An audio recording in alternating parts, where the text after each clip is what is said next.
exhorta a los tesalonicenses cómo deberían vivir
si realmente habían sido transformados por el poder del Evangelio. Comencemos leyendo el versículo 1 y 2 del capítulo 1. Estamos hablando de la segunda epístola a los tesalonicenses. El texto dice: Pablo, Silvano y Timoteo, a la iglesia de los tesalonicenses en Dios nuestro Padre y en el Señor Jesucristo, gracia y paz a vosotros de nuestro Padre y del Señor Jesucristo. Este saludo inicial aparentemente es el mismo saludo de la primera epístola, pero si te detienes a observar con cuidado, verás que en el saludo de esta segunda epístola, el apóstol añade la palabra nuestro. En la primera epístola solo dice en Dios Padre, pero aquí dice en Dios nuestro Padre. Sabes, mi amado, la experiencia cristiana es una experiencia personal. No basta que Dios sea Dios. Necesita ser nuestro Dios. Mi Dios, tu Dios. Un Dios distante no te sirve de mucho en los momentos difíciles. Un Dios que te provoca miedo es un Dios deformado por la imaginación humana y no le da sentido a tu vida. Haz como los santos hombres de la Biblia. Camina todos los días con el Señor, como Enoc, como Abraham, como Noé, como David. Haz de Dios no solo tu Creador y Salvador, sino también tu Padre de amor, a quien puedes confiar los dolores del alma. Di como Pablo, nuestro Dios. O entonces di como David, Jehová es mi pastor. Para eso, naturalmente, tienes que desarrollar en tu vida diaria el compañerismo con Jesús mediante la oración, el estudio de la Biblia y la testificación. En la segunda parte analizaremos los versículos 3 y 4. Vamos a leer. Debemos siempre dar gracias a Dios por vosotros, hermanos, como es digno, por cuanto vuestra fe va creciendo y el amor de todos y cada uno de vosotros abunda para con los demás. Tanto es así que nosotros mismos nos gloriamos de vosotros en las iglesias de Dios por vuestra paciencia y fe en todas vuestras persecuciones y tribulaciones que soportáis. En este texto, Pablo agradece a Dios por un motivo. ¿Cuál es ese motivo? Por cuanto vuestra fe va creciendo. ¿Y cómo sabemos que la fe de los tesalonicenses estaba creciendo? La respuesta es porque el amor de todos y cada uno de vosotros abunda para con los demás. Aquí Pablo habla de una fe práctica. Era visible que la fe de los hermanos de Tesalónica crecía. Había una evidencia, no era apenas teoría, no era solo un asunto de palabras bonitas. Era una fe práctica, se podía ver, podía ser notada en el amor de los unos por los otros y en el amor de ellos hacia los de afuera. Y aquel amor no era un amor pequeño. Pablo dice, era un amor abundante. ¿Sabes, querido? Lo peor que le puede suceder al cristianismo es quedarse en el mundo maravilloso de las palabras y de la doctrina y de la teoría. Hay iglesias que se dicen cristianas y hacen profesión de mucha piedad y santidad. Viven demasiado preocupados por evitar el aumento de la mundanalidad en la iglesia. No, esto es pecado, no, aquello también es pecado. En fin, esas iglesias, o más bien diría, esos hermanos llamados cristianos, son celosos guardianes, entre comillas, de la fe. Y sin embargo, las iglesias donde ellos están partidas al medio. Quiere decir, la intención puede ser linda. Desean una iglesia pura y sin mancha, pero no se aman los unos a los otros. El amor se limita a hacer un discurso elocuente, maravilloso, bonito, que conmueve a mucha gente, pero que no sale del ámbito de las palabras. No se hace vida práctica, no existe la práctica del amor. En la opinión de Pablo, los tesalonicenses sí vivían la práctica del amor. Y por eso el apóstol agradecía al Señor. Pero eso no era todo. Pablo decía, agradezco por vuestra paciencia y fe en todas vuestras persecuciones y tribulaciones que soportáis. Aquí hay otro pensamiento que debemos considerar. Es en el dolor que se prueba la fe. Es en las lágrimas que la fe deja de ser teoría y se hace confianza incondicional en el autor de la fe, que es Jesús. El dolor y el sufrimiento y la angustia nacen en la mente del enemigo. ¿Para qué? Para destruir al pueblo de Dios. Pero el Señor toma esas armas poderosas del enemigo y las transforma en instrumentos poderosos de crecimiento espiritual. Ah, querido, no te desesperes cuando el dolor llega a tu vida, sino pregúntate, ¿qué es lo que Dios desea enseñarte? ¿Qué es lo que puedes aprender de las dificultades que estás enfrentando? Vamos a la tercera parte de este estudio y aquí meditaremos un poco más en el sufrimiento del pueblo de Dios. Mira lo que dicen los versículos 5 y 6. Esto es demostración del justo juicio de Dios, para que seáis tenidos por dignos del reino de Dios, por el cual asimismo padecéis. Es justo delante de Dios pagar con tribulación a los que os atribulan. El texto empieza diciendo, esto es demostración del justo juicio de Dios. Espera un poco, ¿cómo es que el sufrimiento de los hijos de Dios puede ser demostración de los justos juicios de Dios? El texto traducido de esa manera no tiene el menor sentido. Pero aquí está uno de los problemas de tener la Biblia traducida de otro idioma. El verbo griego traducido en la versión que estoy leyendo como demostrar significa también un plan que indica algo o un plan que anuncia algo. ¿Y qué es lo que anuncia o indica el sufrimiento y las aflicciones de los justos en las manos de sus perseguidores? El texto responde, que seáis tenidos por dignos del reino de Dios, y por el cual asimismo padecéis. Es justo delante de Dios pagar con tribulación a los que os atribulan. Ahora está más claro. Los sufrimientos de los hijos de Dios en las manos de sus perseguidores anuncian dos cosas. Primero, que finalmente los fieles que sufren por causa del Señor serán librados de sus sufrimientos. Ningún sufrimiento es permanente. Como Job, puedes sufrir por un tiempo, pero finalmente te será devuelto todo lo que el enemigo te quitó.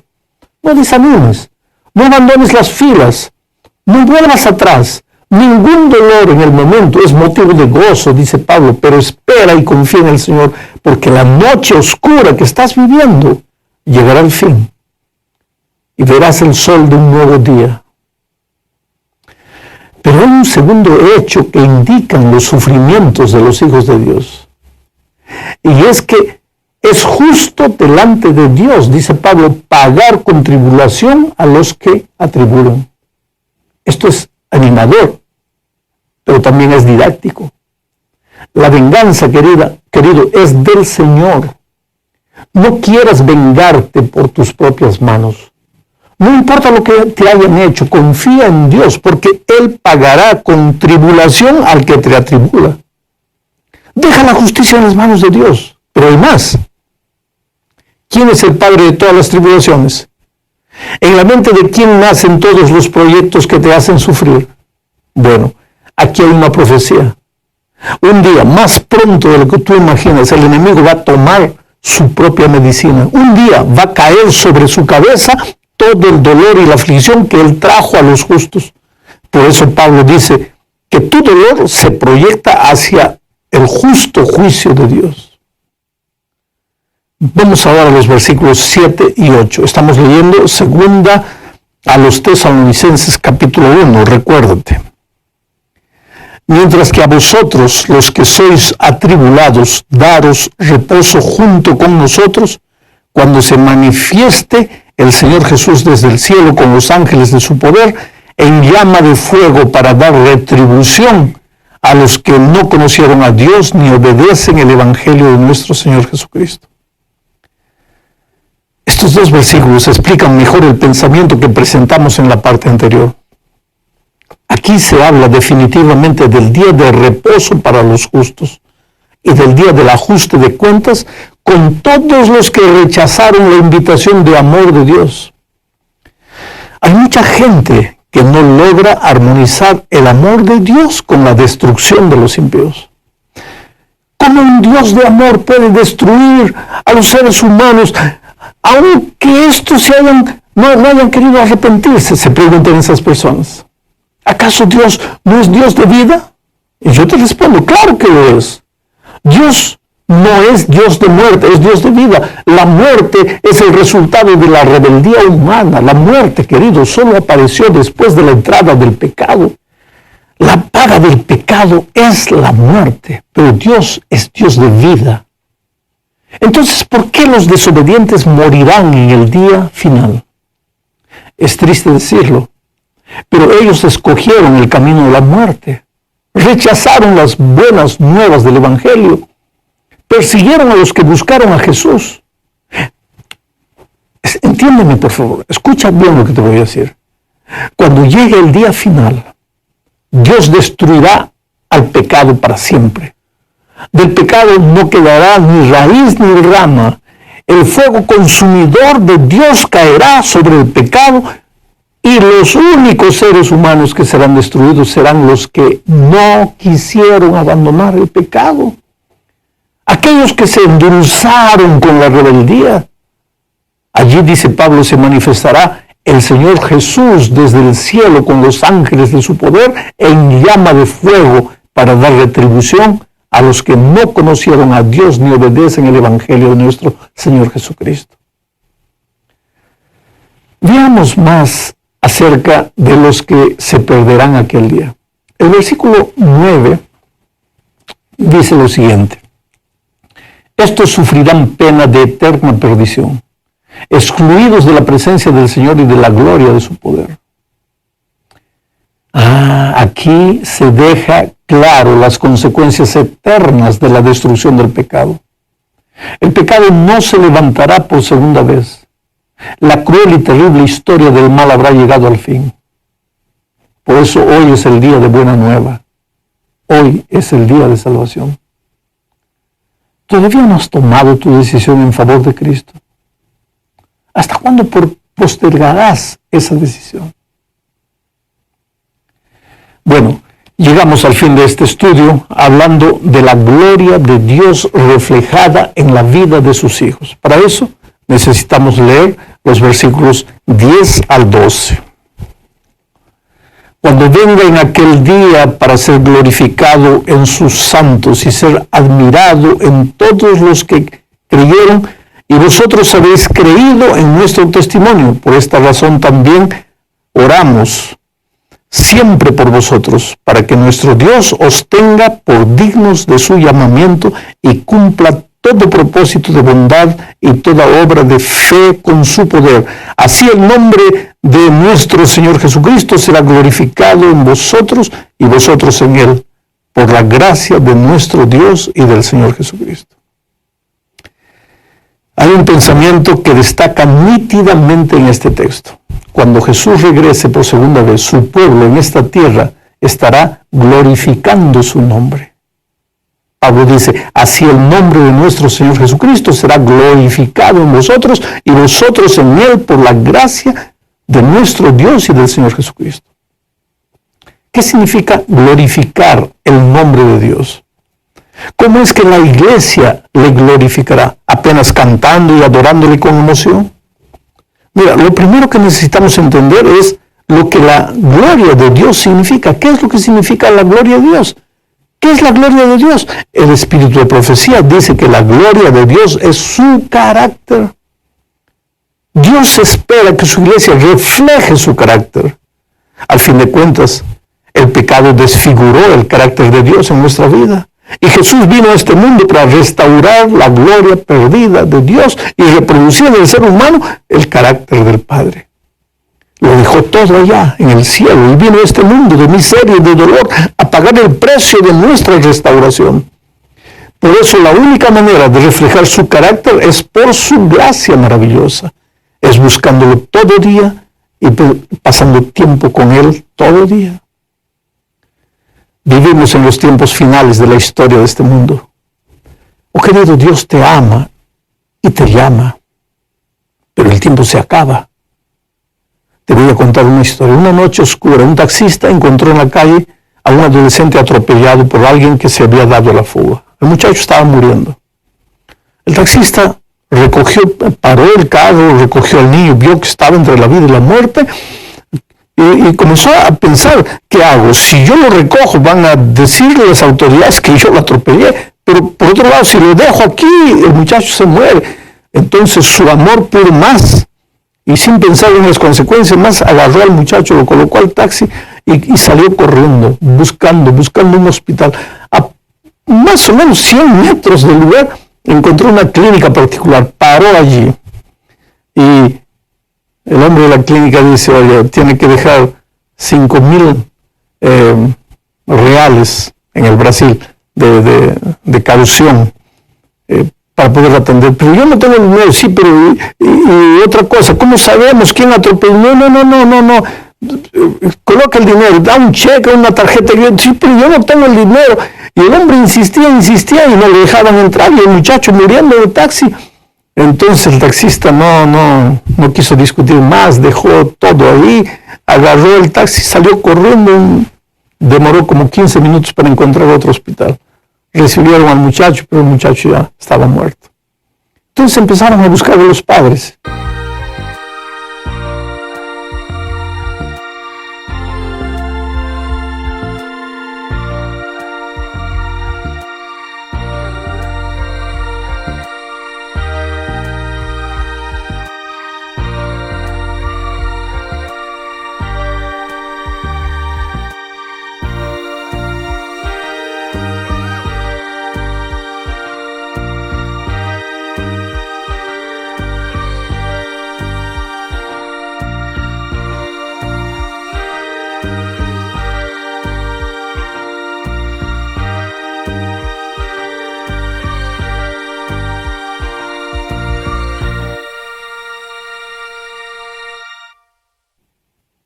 Y la policía encontró a los padres rapidito. Y el papá era el dueño de la clínica que no quiso recibir al muchacho.